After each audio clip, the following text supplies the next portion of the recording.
in this crazy, messed up world. Even when you can't see it, God is there. That's Nancy Lee DeMoss explaining what theologians refer to as God's providence. Well, I've looked forward for years to teaching through the book of Esther. We've taught through the book of Ruth and other women of the Bible, Hannah and Mary of Nazareth and Abigail, but I've never taught through the book of Esther, and I've been so excited about my own study over these last years and then these last weeks as we were preparing for these recordings. And let me give you just a little bit of background. I think her story is basically familiar to most of us, but you'll remember that Esther was a young Jewish woman who lived in the capital of the Persian Empire about 450 years before Christ.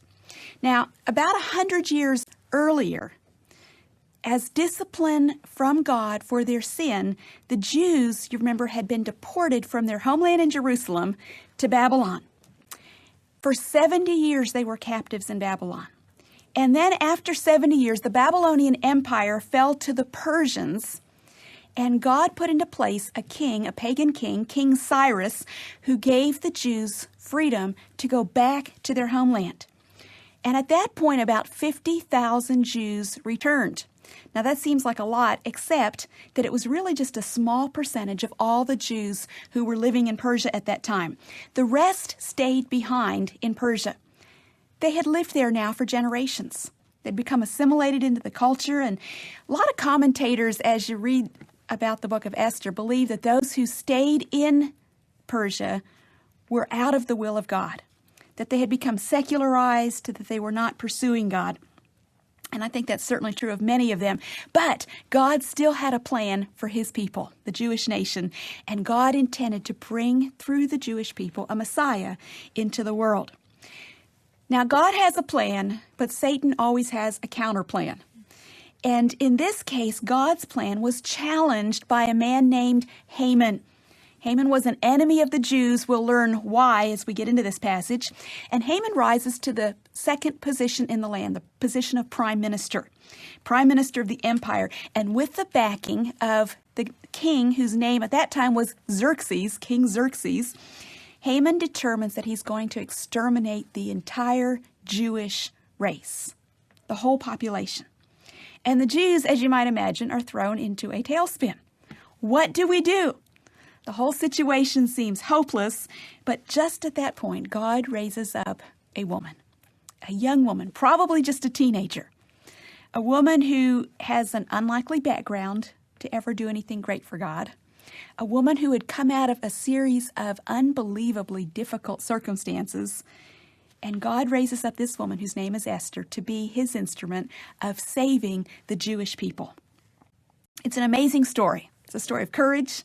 It's a story of faith. It's a story of the providence and the plan and the power of God.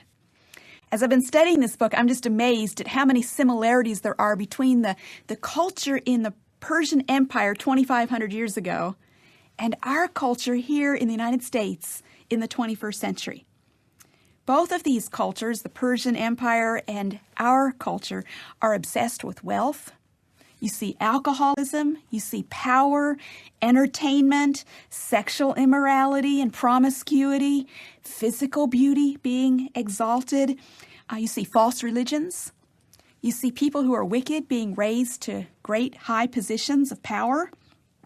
You see very little awareness of God's reality. Very few people who really believe there's a God who makes a difference. And it's challenging for us, as it was in Esther's day, to live as a child of God in a world that doesn't recognize God. And this book, I think, gives us some helps as we seek to do that. Now, I want to encourage you over these next weeks, and we're just going to take our time with the book of Esther. We're not going to hurry through it. It's 10 chapters. We're going to take several weeks. And I want to encourage you to be reading the book of Esther for yourself. Read it over and over and over again, as I have over these past weeks. And as you do, I want to encourage you to look for three things, three themes or threads through the book of Esther. First, you will see that there is a battle between two kingdoms. A battle between two kingdoms. First, you have the kingdom of man, and then you have the kingdom of God. The kingdom of man that is natural. The kingdom of God that is supernatural. The kingdom of man is visible. It's what you can see. The kingdom of God is invisible. The kingdom of man is earthly. The kingdom of God is heavenly. The kingdom of man is a kingdom of darkness. God's kingdom is a kingdom of light. The kingdom of man is temporal. It's vulnerable to being overthrown. But the kingdom of God is eternal. It will never, ever be overthrown. As Daniel said to King Nebuchadnezzar decades earlier, he said, "The God of heaven will set up a kingdom that shall never be destroyed. It shall break in pieces all these kingdoms and bring them to an end, and it shall stand forever." So as we read this book, look for the battle between those two kingdoms, the kingdom of man and the kingdom of God.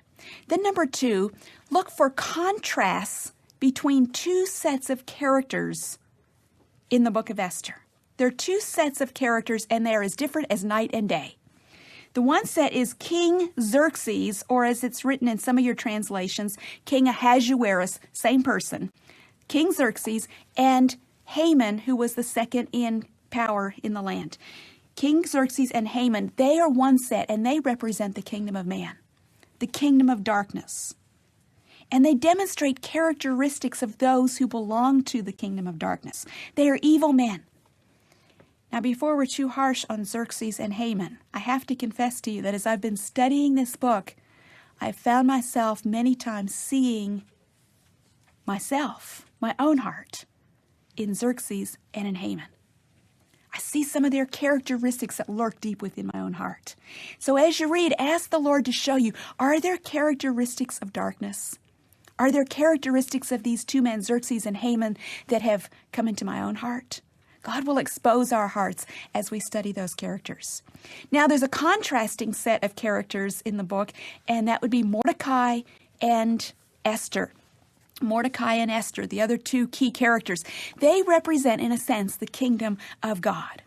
And their story represents a battle between those two kingdoms, between good and evil, between the forces of God and the forces of Satan. Now, I'll be quick to say that Mordecai and Esther have flaws. They are not perfect individuals, and there's a lot of debate between commentators as to whether they were really godly people at all. Some commentators will say that they had been totally secularized. I think within this book there's some evidence to believe that, yes, they had been somewhat secularized, but also they had a heart for God. They're certainly not like Xerxes and Haman, and they demonstrate a lot of godly characteristics. However, the fact is the Jews of that day were living in a backslidden condition. And I think that's what makes God's intervention and God's deliverance and God's protection all the more amazing. And the fact that God would choose to use imperfect instruments to accomplish his purposes. That makes me feel like maybe God could even use me. He can. If we think we have to have arrived, we have to be there, we have to be totally spiritually mature before God can use us, we'll probably never be used. But God takes, he chooses, he uses imperfect instruments to accomplish his purposes. The fact is, whether Mordecai and Esther and the Jews were where they should have been spiritually or not, they were God's chosen people. As we are God's chosen people as believers, and we see that God still cares for them, he works on their behalf to protect them, to deliver them from their enemies, and he uses them to show his power and his glory to their enemies. Keep in mind that ultimately, as you study all these characters, Esther is not the hero of this story. God is. And that's the third thing I want you to look for as you read the book of Esther. Look for God. Look for God in this book. Now, interestingly, Esther is one of only 2 books in the Bible in which God's name does not appear one time. The other book, of course, would be the Song of Solomon. And so some would say, where is God in this story? But I want to tell you, as you read it, as you study it, as you meditate on it, God is everywhere in this story. You can see his fingerprints in every chapter. Look for him, and you will find him. Here's some of the things you'll find as you look for God. You'll find his faithfulness to his covenant and to his people, even when they are unfaithful. You're going to see God's sovereign control over every circumstance, every situation, and every affair of man. God is in control of King Xerxes and wicked Haman. He's a God who holds the king's heart in his hand. God always gets the final word. That's what you'll see in this story. You'll see the providence of God. The providence of God. One Bible dictionary says the providence of God is the continual care which God exercises over the universe which he has created. That's God's providence. You'll see God's providence everywhere. You'll see that God has a plan and that nothing can thwart God's plan. That God will deliver his people. God ultimately will fulfill his purposes in this world. This story, as I've studied it, meditated on it, has helped me to recognize the unseen hand of God in my life. Always there. Always at work. And I want to just remind you, even when you cannot see God, you can't see what he's doing in your marriage, in your classroom, in your workplace, in your church, in this crazy, messed up world.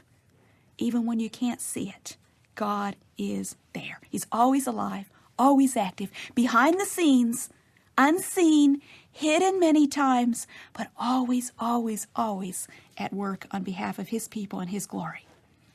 And so God gave us this incredible story, inspired of God, so we could marvel at his providence. So we could marvel at the masterful way that God orchestrates and weaves together every detail and circumstance of our lives and of this whole universe.